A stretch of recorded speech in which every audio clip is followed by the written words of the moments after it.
Salut, c'est Vincent. Nous fêtons aujourd'hui les 3 ans de notre chaîne YouTube, la ludothèque de Vincent et Mister Lou.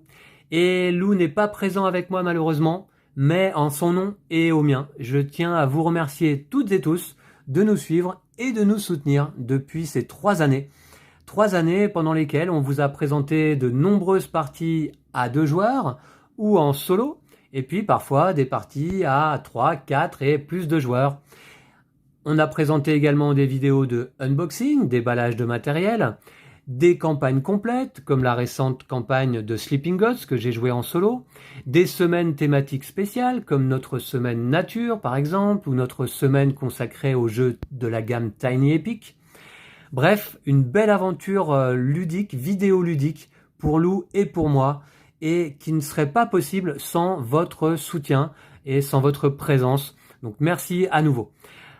Alors, du coup, j'avais envie de vous faire un petit cadeau à l'occasion de ces 3 ans et de vous présenter mon nouveau top jeu solo édition 2023. Et oui, ça fait un moment que je vous ai pas présenté un top de mes jeux préférés en solo. Et comme vous êtes nombreux et nombreuses à me le demander de temps en temps, je le fais là aujourd'hui. Alors, ça va être un classement informel. J'ai fait assez peu de préparation. Mais voilà, donc ça va représenter quand même mes jeux solo préférés du moment. On va retrouver quelques classiques, bien entendu, et puis quelques jeux plus récents. On va y retrouver aussi mes mécaniques préférées, qui sont par exemple de l'engine building, de la construction de tableaux, du back building, des jeux de dés et des jeux de combat tactique, par exemple. Et puis diverses thématiques, car je suis assez ouvert aux thématiques, à toutes les thématiques. J'ai une petite préférence peut-être pour les thématiques spatiales, science-fiction, par exemple. Voilà, donc également des jeux plus récents et plus anciens vont constituer mon classement. Alors, j'ai sélectionné 20 jeux que je me suis amusé à classer de top 20 à top 1. Alors 20 jeux, pourquoi? Parce qu'il faut bien établir une limite, sinon ça ne s'arrête plus.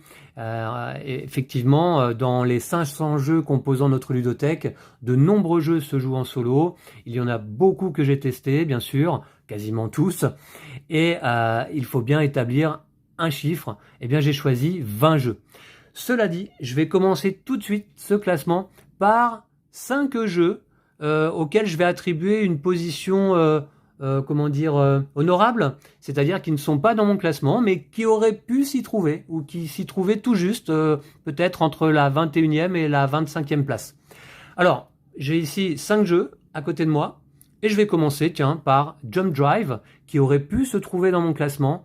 Jump Drive, c'est une version allégée de Race for the Galaxy, un de nos jeux préférés de cartes à 2 joueurs avec Lou. C'est un jeu de Tom Lehman. Il est indiqué qu'il se joue de 2 à 4 joueurs, mais en réalité, moi j'y joue en solo. Et j'aime beaucoup y jouer en solo parce qu'on a des petites campagnes. En fait, cette petite campagne est téléchargeable sur Internet, notamment sur le site Board Game Geek, bien sûr. Et j'aime beaucoup jouer à ce jeu en solo. Ça me permet de réviser mes gammes pour Race for the Galaxy. Également, aurait pu se trouver dans mon top, au Griffon Fonfon, le très récent jeu de Scott Almes, qui est là un jeu pur solo, et que j'ai beaucoup apprécié. J'aime bien la thématique, j'aime bien l'humour que l'on peut trouver dans le jeu, j'aime bien la sobriété de ce jeu, qui est un jeu de collection, de placement de cartes. On va essayer de placer nos clients dans notre auberge du mieux possible pour qu'ils puissent se supporter les uns les autres. Et Scott Almes, quelque chose me dit qu'on retrouvera un autre de ces jeux dans mon top.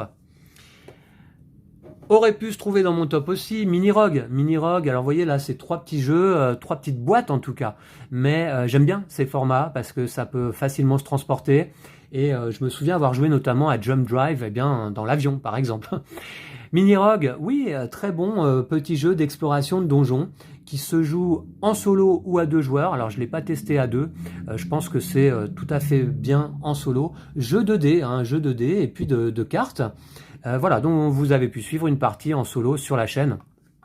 De toute manière, la plupart des jeux que je vais vous présenter aujourd'hui, vous avez pu en voir des parties sur la chaîne. Aurait pu se trouver dans mon classement une plus grosse boîte, un plus gros jeu, Underwater Cities.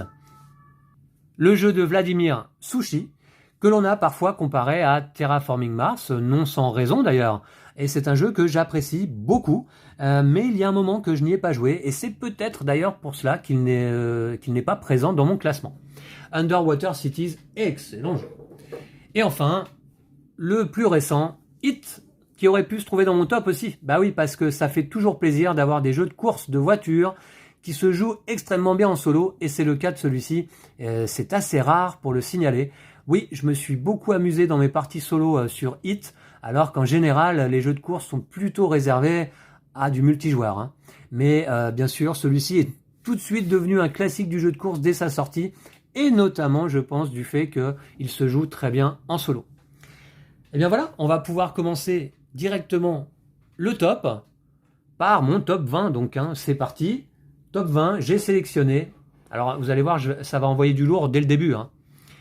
Horreur à Arkham, le jeu de cartes. Alors, Horreur à Arkham, le jeu de cartes, si je faisais encore aujourd'hui un classement de mes jeux préférés, toutes catégories confondues, je le positionnerais certainement en numéro 1. Et oui, il aurait du mal à quitter la première place. C'est le jeu le plus extraordinaire auquel il m'ait été donné de jouer. Alors vous me direz, mais pourquoi se retrouve-t-il là en top 20 de mon top solo ?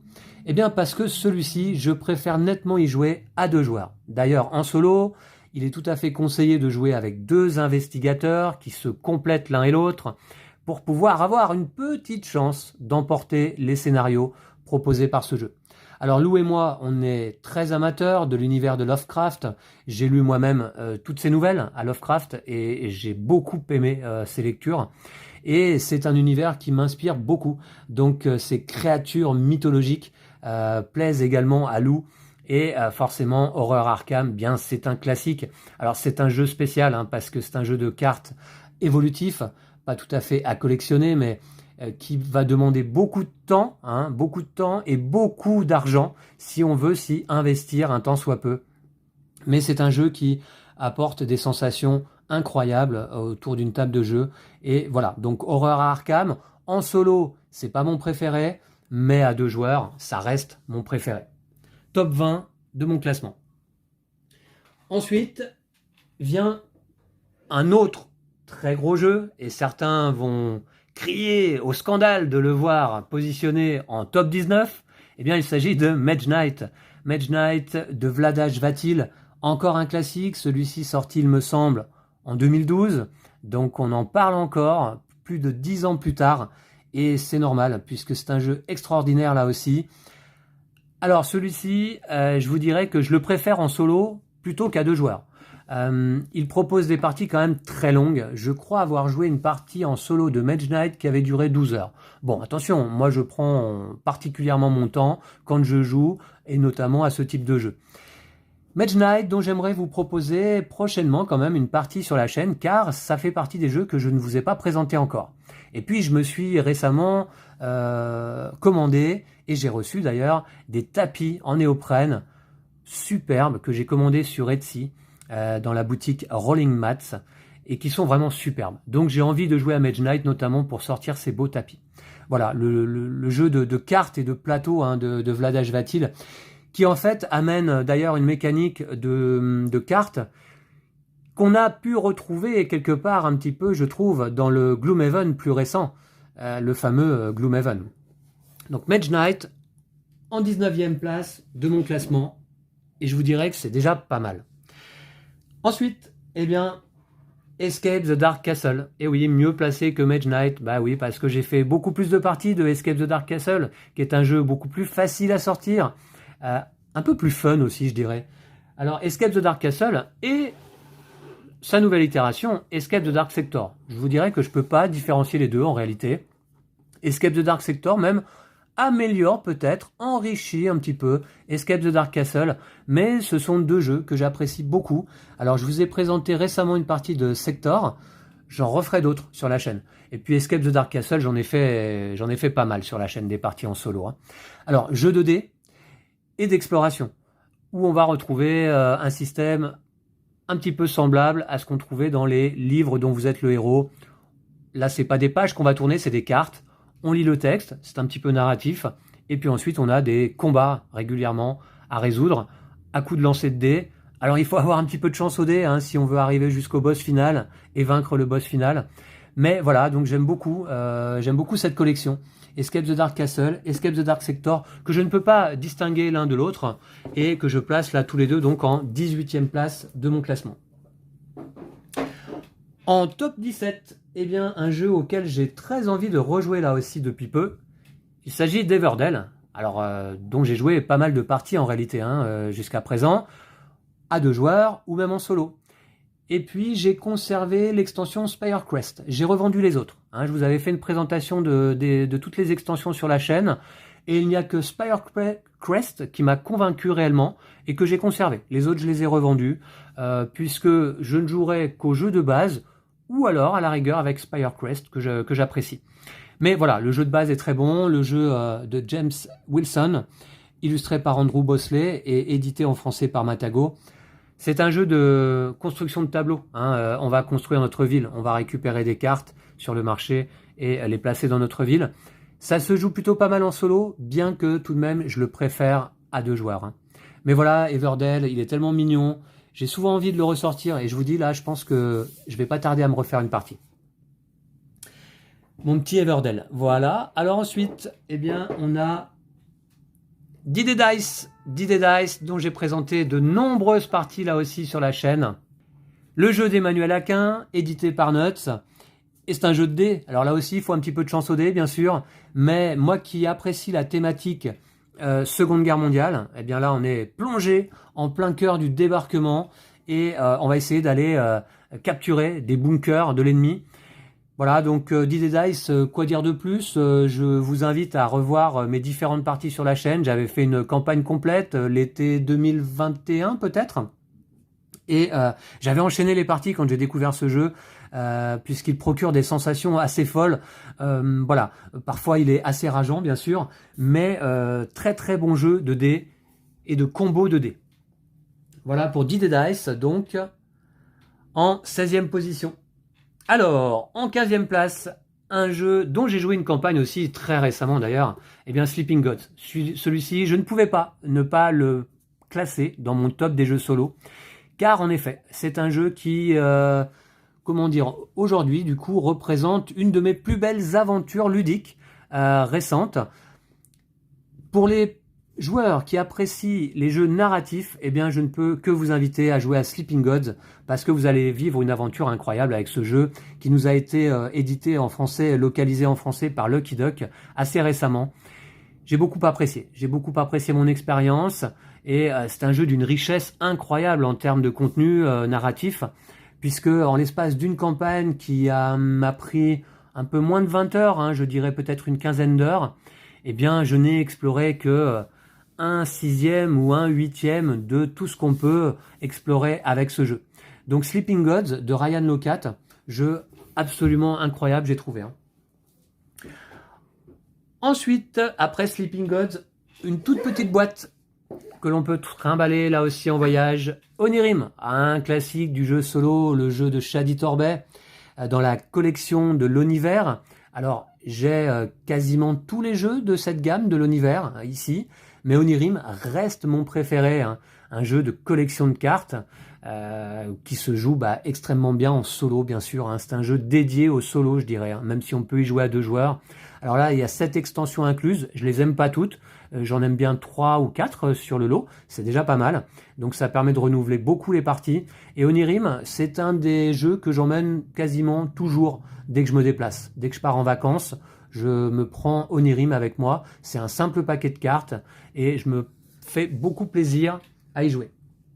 Alors ensuite, après Onirim, eh bien, je vais sortir peut-être la plus grosse boîte de ce classement. Est-ce qu'elle va rentrer dans le cadre? C'est pas sûr.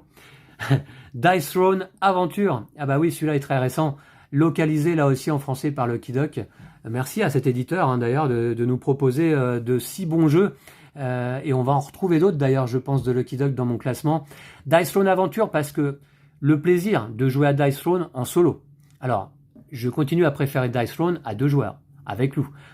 En compétitif, excellent jeu de lancer de dés, mais alors il faut dire quand même que pour ce Dice Throne Aventure, les auteurs, Nate Chatellier, Manny Tremblay et Gavin Brown, ont quand même fait de gros efforts parce qu'il nous offre là un jeu d'exploration de donjons, de portails en l'occurrence, qui est vraiment excellent, très fun, où on va pouvoir jouer avec l'ensemble des héros et héroïnes des saisons 1 et 2 de Dice Throne. Et peut-être bientôt en français, allez savoir, le Dice Throne Marvel, puisqu'il paraît que les héros apportés par Marvel sont excellents aussi à jouer. Donc voilà, alors Dice Throne, j'en ai pas fait le tour encore, loin de là. Je vous ai présenté 2 parties en vidéo très récemment, mais bien rien que voir la boîte là, ça me donne envie de continuer à y jouer. Et c'est ce que je vais faire de mon côté. Voilà pour Dice Throne Adventure, en 13e place de mon classement. Alors après, eh bien, on va retrouver Gloomhaven, les mâchoires du lion. Alors oui, plutôt que son grand frère Gloomhaven, j'ai, moi, en ce qui me concerne, une préférence pour celui-ci. Gloomhaven, les mâchoires du lion, parce que plus facile à sortir, plus facile à jouer, bien que quasiment l'ensemble des règles du grand frère soient présentes. Campagne d'aventure fantastique, collaborative. Alors en solo, on va jouer avec 2 personnages. J'avais joué en fait de mon côté la campagne complète en solo, l'été 2021 aussi peut-être, je ne sais plus, sur mon lieu de vacances, et en anglais à l'époque. Mais depuis est sortie la version française, que je me suis procurée bien entendu, et je rejouerai la campagne de Gloomhaven. Alors là c'est du combat tactique, pur combat tactique, hein, c'est pas de l'améritrash, loin de là. Il va falloir absolument réfléchir à l'ensemble de nos actions et à comment jouer nos cartes, puisqu'on les joue par paire. Donc je reviens sur Mage Knight, la manière dont on joue nos cartes et les actions proposées par nos cartes dans Gloomhaven se retrouvent un petit peu dans le Mage Knight originel.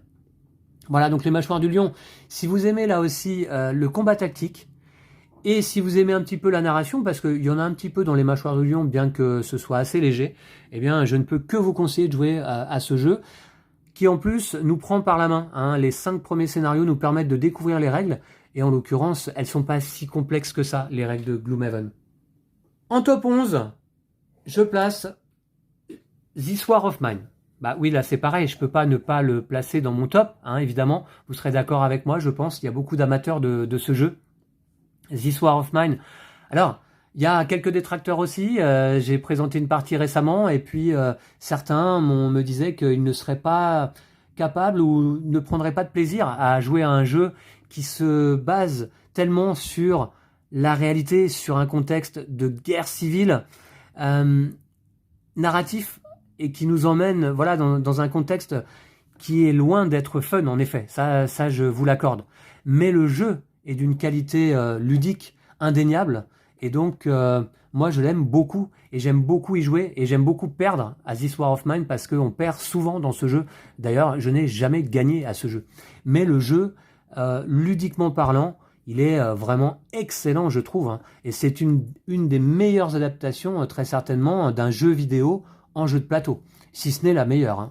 Hein. Voilà, donc This War of Mine de Michal Orax, qui est un auteur que j'apprécie beaucoup d'ailleurs, parce que j'aime beaucoup Monolith Arena aussi de cet auteur, eh bien, se pose ici à la 11e place de mon classement. Et sans transition, on va passer donc au top 10. Alors le top 10, un jeu récent, localisé par Lucky Duck là aussi, décidément, Too Many Bones. Alors Too Many Bones, que j'arrive à porter comme ça, là, d'une main. Alors vous savez pourquoi? Parce que là, évidemment, il n'y a que le couvercle de la boîte, qui est fort joliment illustré d'ailleurs, que le couvercle de la boîte, parce que sinon la boîte elle fait 5 kilos en elle-même, avec tous les chips de poker lestés au métal qu'on peut trouver dans la boîte. Écoutez, ça c'est un jeu dont je suis loin d'avoir fait le tour aussi, mais eh bien, je vous disais, c'est mon top 2023 solo du moment. Et en ce moment, bien, Too Many Bones occupe la 10e place parce que j'ai envie d'y jouer encore. J'ai pas encore joué avec les 4 personnages. Je n'ai testé que 2 personnages de cette boîte de base qui en propose 4. C'est le jeu d'Adam Carlson et Josh Carlson, sorti il y a quelques années de cela déjà, hein, en version originale en anglais, mais qui nous arrive tout juste en français. Alors moi, je le découvre. Édité par Cheap Theory Games à la base, je le découvre et j'ai encore bien des parties à jouer de Too Many Bones avec grand plaisir parce que déjà le plaisir de manipuler ce matériel incroyable. Là aussi, c'est du pur combat tactique, hein, donc différent de ce qu'on va trouver dans les mâchoires du lion, mais alors on est pas loin d'un jeu abstrait. C'est-à-dire que là, on joue sur un damier de 4 par 4 cases. Et voilà, et on déplace nos personnages affrontant des vilains. Too Many Bones. Là aussi, j'ai très envie d'y jouer, rien que de voir la boîte. Top 10 de mon classement. Alors en top 9. En top 9, un de mes jeux, toutes catégories confondues, préférés tout court. Mais en solo, à la 9e place de mon classement, Dune Imperium, le récent, qui a fait beaucoup parler de lui, qui a obtenu l'As d'or des jeux experts l'année dernière à Cannes, le jeu de Paul Denen. Et ce jeu, je vous dirais, j'ai un amour inconsidéré pour ce jeu. Je le trouve extraordinaire. Alors déjà, j'ai lu le roman de Frank Herbert, que j'ai apprécié, que j'ai beaucoup apprécié. J'ai vu le film de Denis Villeneuve, que j'ai beaucoup apprécié, encore plus que le roman, je pense, que j'adore. Le film, j'attends avec impatience la suite, qui doit sortir début novembre de cette année. Et puis là, l'adaptation en jeu de plateau, elle est incroyable. J'adore ce jeu. Mais alors bon, évidemment, quand on se lance dans une partie de Dune Imperium, il faut s'attendre à des parties d'au moins 2 heures, voire 3 heures. Hein. C'est un jeu qui est assez long, un petit peu complexe, je dirais, lorsqu'on souhaite le prendre en main. Mais j'adore ce jeu. En solo, je le place simplement en 9e position, car je le préfère tout de même à 2 joueurs. Je n'ai malheureusement pas eu l'occasion d'y jouer à 3 ou 4 joueurs. Je pense que c'est encore là qu'il est encore meilleur, hein, à 3 ou 4 joueurs. Mais à 2 joueurs, déjà, ça fonctionne très bien. Et en solo, finalement, on fait face à 2 rivaux. Hein. Donc, on a l'impression de jouer à 3 joueurs. Et ça fonctionne super bien. Et Dune Imperium, auquel j'ai ajouté la première extension, l'avènement d'X, qui, je crois, améliore encore un petit peu le jeu. Hein. Et puis, j'ai précommandé, bien sûr, la future extension Anomalie, qui arrive ces jours-ci, ou qui est arrivée peut-être hier dans les boutiques, je ne sais plus. En tout cas, je vais aller la récupérer très très vite pour me remettre à jouer à cet incroyable jeu Dune Imperium. Jeu de pose d'ouvrier, hein. Jeu de pose d'ouvrier, de deck building, enfin qui mélange diverses mécaniques hein, Dune Imperium. Il y a aussi de la gestion de ressources, voilà. Donc après Dune Imperium, eh bien finalement est quand même mieux classé Tapestry. Tapestry pourquoi ? Parce que celui-ci, j'en ai joué de nombreuses parties. D'ailleurs, une très récemment que je vous ai présentée sur la chaîne. Et puis j'avais fait quelques parties de mon côté. Oui, voilà, j'ai joué plus d'une trentaine de parties de ce Tapestry que j'aime beaucoup personnellement. Je sais qu'il ne fait pas l'unanimité. C'est le jeu de James Stegmaier, l'auteur de Sith notamment, et qui se joue très bien en solo. Voilà, avec un très beau matériel, c'est un jeu de civilisation qui là aussi mélange diverses mécaniques. Mais la mécanique principale, c'est qu'on va avancer sur des pistes autour du plateau et résoudre les actions indiquées sur la case sur lesquelles on arrive. Alors donc, écoutez, j'aime bien la sobriété de ce jeu dans un premier temps, mais après évidemment, quand on rajoute les extensions qui sont sorties, on atteint une certaine complexité. Mais voilà, Tapestry a toute sa place à la 8e place de mon classement. Alors ensuite, je vous disais, hein, c'est un top informel. Hein. À part établir le top, j'avais rien préparé. Eh bien, on retrouve Paléo. Ah, Paléo. Bien évidemment, maintenant, je vais être dithyrambique sur tous les jeux, puisque tous les jeux que je vous présente là sont parmi mes jeux préférés. Hein. Paléo, je le préfère, cela dit, à 2 joueurs. Mais en solo, ça fonctionne très bien. Le jeu d'aventure préhistorique de Peter Rustmeyer, je crois que c'était son premier jeu. Il doit s'agir d'un historien, Peter Rustmeyer, ou plutôt un anthropologue. Je ne sais plus exactement quel est son métier à la base, mais il nous sort en premier jeu Paléo, extrêmement réussi. Et comment dire, ce qui est assez génial, je trouve, dans ce jeu, c'est qu'il n'y a pas de narration, il y a beaucoup d'icônes, mais justement, la narration va se faire par les icônes. Grâce aux icônes du jeu présentes sur les cartes, sur les différents jetons, eh bien, on va se faire notre propre histoire. Et on va essayer de reproduire une fresque du mammouth sur les murs de notre caverne. Et ce sera l'objectif principal du jeu. Voilà, donc Paléo, j'en ai présenté au moins une partie sur la chaîne. Je crois qu'on a fait une partie à 2 joueurs et une partie en solo. J'ai peut-être même fait 2 parties en solo parce que l'extension qui vient avec Paléo et qui s'appelle Une Nouvelle Ère, pour moi, elle est excellente et pas indispensable, bien sûr. Aucune extension ne l'est. mais je ne peux que conseiller de jouer à Paléo avec l'extension Une Nouvelle Ère. C'est encore meilleur, c'est encore mieux. Voilà Paléo en 7e place de mon classement. En 6e position, un jeu très récemment sorti là, Bullet chez Matago et chez Level 99 Games en version originale, le jeu de Usane Corinne, le puzzle game. Alors celui-là m'amuse beaucoup, oui, il descendra peut-être de plus bas dans mon classement par la suite, mais en ce moment, moi je joue beaucoup à Bullet. Voilà, j'aime bien l'univers, un peu manga, qui est proposé dans le jeu. Les différentes héroïnes que l'on peut jouer sont toutes assez fun à jouer, je trouve, et ont toutes des visuels très stylés. Donc j'aime beaucoup ce Bullet, et je l'avais découvert sur YouTube il y a quelques temps de cela, et j'attendais avec impatience qu'il sorte en français. C'est désormais le cas. Donc n'hésitez pas, si vous aimez les puzzle games, à visionner d'abord une de mes vidéos sur Bullet. Je crois que j'en ai fait 2 déjà. Oui. Et puis à vous procurer le jeu si ça vous plaît. Bullet donc en 6e place. Alors maintenant, on arrive dans le top 5. Et là, ça rigole plus du tout. Top 5 de mes jeux solo préférés. Eh bien, évidemment, Robinson Crusoe. Un classique, là aussi, je pense. Alors celui-là a quelques années. C'est la 2e édition, là, chez Edge. Alors ce sont les aventures sur l'île maudite.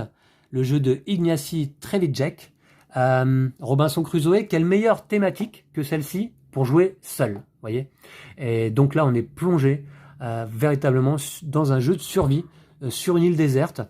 Et je parle de survie, et oui, c'est vraiment le cas parce que le jeu est extrêmement difficile, très difficile de survivre jusqu'au bout de la partie. Voilà, mais en même temps, c'est très thématique. Et les mécaniques de jeu, bon, que dire, elles sont extrêmement bien travaillées par l'auteur. Et c'est un de mes jeux solo préférés. Alors, celui-ci, c'est pareil, c'est du gros jeu, hein, avec un livret de règles qui fait une 40aine de pages. Donc, il faut quand même s'y coller. Et, comment dire, les parties vont durer... Alors là, ça dépendra un petit peu de combien de temps vous arrivez à survivre. Mais ça peut durer entre 1 heure et 3 heures hein, de partie. Mais voilà, quel extraordinaire jeu que ce Robinson Crusoe. Et j'aimerais aussi, là, refaire une partie sur la chaîne prochainement.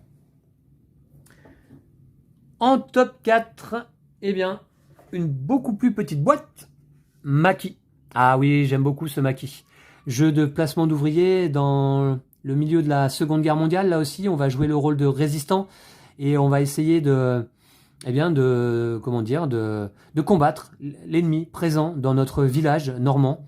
Et c'est un jeu de Jack Staines, récemment édité en version boutique par Bad Taste Games, Side Room Games et Boom Boom Games. Oui, puisque jusqu'à présent, on le trouvait qu'en version print and play. Et il est sorti très récemment, donc bien sûr, je me le suis procuré. Et ça fait partie aussi des jeux que j'emmène très régulièrement lorsque je me déplace. Parce que ça prend pas de place sur la table. Vous allez pouvoir, de temps en temps, vous jouer une petite mission au sein de la résistance. Et extraordinaire jeu de placement d'ouvriers dans lequel on va devoir aussi prendre des risques. Hein. C'est un jeu de prise de risque. Maki. Allez, le top 3, c'est parti. On va bientôt arriver au bout de mon top jeu solo déjà. Top 3, eh bien, je vous parlais d'un autre jeu de Scott Almes présent dans mon classement. Ben, c'est celui-ci, Warp's Edge. Et oui, 3e jeu solo préféré, personnellement. Ouais, bah oui, j'adore ce Warp's Edge. Publié chez Origame et Renegade, en français. Alors Warp's Edge, on a déjà une première extension qui est sortie, qui est absolument indispensable. C'est l'invasion Viren. Indispensable, pourquoi? Bien parce qu'elle rajoute tout simplement des vaisseaux mers, c'est-à-dire des ennemis à affronter, mais également des cartes et des jetons pour nos vaisseaux. Voilà, et puis il y a une extension qui arrive très très prochainement, là aussi, qui s'appelle Anomaly, et que j'ai d'ores et déjà, bien sûr, précommandé. Je vous dirais même que j'ai fait venir les jetons en plastique qui vont servir pour cette nouvelle extension, puisque j'avais déjà les jetons plastifiés pour le jeu Warp's Edge. Donc j'ai anticipé et j'ai fait venir depuis les États-Unis les jetons plastiques pour la future extension Anomaly. Voilà, que je vais tester très prochainement dès que l'extension sera sortie, et il se pourrait bien que je vous présente une nouvelle partie solo de Warp's Edge sur la chaîne. Alors, jeu pur solo, mais auquel on a beaucoup apprécié jouer ensemble avec Lou. Et oui, parce qu'on prenait les décisions tous les deux, et on a fait pas mal de parties, en réalité, à 2 joueurs. Donc vous voyez que, bah oui, les jeux solo, c'est l'avantage, parfois peuvent se jouer aussi à plusieurs, après tout. Et plusieurs cerveaux valent mieux qu'un quand il s'agit de réfléchir et d'aller combattre des vaisseaux mers très coriaces. Voilà, Warp's Edge, top 3 de mes jeux solo. J'aime beaucoup le format de la boîte, format idéal. Vous pouvez le transporter, et en même temps, c'est pas une trop petite boîte. Warp's Edge, top 3. Alors top 2. Bah top 2, là je vous ai fait une partie sur la chaîne très récemment. Vous serez peut-être pas étonné de le retrouver là. Terraforming Mars. Bah oui, le classique, hein, sorti en 2016. 2016. En tout cas, As d'or, jeu de l'année à Cannes en 2018. Encore un As d'or, après Dune Imperium. Terraforming Mars, le classique. Ça, c'est de l'engine building pur. Et puis j'aime la thématique. On va aller terraformer Mars. Voilà, tout comme son titre l'indique. Donc j'ai proposé une partie en solo sur la chaîne très récemment. Si vous ne l'avez pas regardé et si vous ne connaissez pas ce jeu, eh bien je vous invite à aller la regarder. Voilà, le jeu est distribué par Intrafin en français. La production du jeu, elle n'est pas formidable, hein, je dois dire. Mais moi, j'aime beaucoup les cartes tout de même de ce jeu. Et puis je me suis procuré les petits plateaux double couche pour les joueurs. Voilà, donc extraordinaire jeu. Hein, c'est pour ça qu'il occupe un très bon classement dans le classement BGG des meilleurs jeux de tous les temps. Hein. Et c'est pas pour rien. Voilà, il y a de nombreux amateurs de ce jeu, dont je fais partie. Et top 2 donc de mes jeux en solo. Alors top 1, je pense que certains et certaines d'entre vous l'auront deviné déjà depuis un moment. Eh bien, toujours le même, hein, toujours le même, Marvel Champions. Eh ouais, Marvel Champions, le jeu de cartes, qui voilà, ne perd pas sa place de top numéro 1 de mes jeux préférés en solo. C'est un des jeux auxquels j'ai le plus joué en solo. Hein. Ah oui, alors j'ai fait au moins une centaine de parties. J'ai tout de Marvel Champions, j'ai toutes les extensions. Ah oui, là, avec Marvel, mon esprit collectionneur fonctionne à plein, c'est-à-dire que j'ai tous les héros, j'ai tous les vilains, enfin tous les méchants, et toutes les extensions sorties jusque-là. Voilà, puisque c'est un jeu que j'ai suivi depuis le début, c'est le jeu de Ned French, Caleb Grace et Michael Boggs, sorti chez FFG, Fantasy Flight Games. Bah oui, j'aime les jeux de cartes et Marvel Champions en solo, eh bien, il est parfait. Parce qu'on peut incarner un seul héros. Et voilà ce qui le différencie notamment du Horror à Arkham, le jeu de cartes évolutif, chez le même éditeur et quasiment des mêmes auteurs. Eh bien, c'est que celui-ci, on peut prendre un héros et partir dans l'aventure en solo. Alors, il n'y a pas de narration, c'est quelques petites phrases sur les différentes cartes qu'on va retrouver dans le jeu, mais il est extrêmement bien conçu. C'est du jeu de cartes évolutif, donc là c'est pareil, vous n'êtes pas obligé de tout vous procurer comme moi. Vous pouvez acheter les héros qui vous font plaisir, ou simplement la boîte de base pour commencer. Mais Marvel Champions, depuis sa sortie, eh bien, est devenu très rapidement un classique, là aussi, des jeux de cartes. Et je crois qu'il fonctionne très très bien. Hein. Je pense qu'il y a de nombreux amateurs du jeu. En tout cas, ça reste à l'heure actuelle mon jeu préféré en solo. Alors un peu plus délicat à transporter celui-ci, parce que si vous voulez partir avec plusieurs decks de héros, eh bien, il faut un peu de place. Mais voilà, donc Marvel Champions, je vais le laisser ici pour conclure cette vidéo. Je vous remercie d'avoir suivi ce nouveau top, édition 2023, à l'occasion des 3 ans de notre chaîne. C'était le petit cadeau que je voulais vous faire, puisque vous êtes nombreux à me le demander régulièrement. Voilà, donc on va se laisser ici. Je vais quand même repartir sur notre logo. Je vous dis à très très vite. Et puis rendez-vous donc pour le 4e anniversaire peut-être. Et puis d'ici là, prenez soin de vous et de vos jeux de société. Salut à toutes et à tous!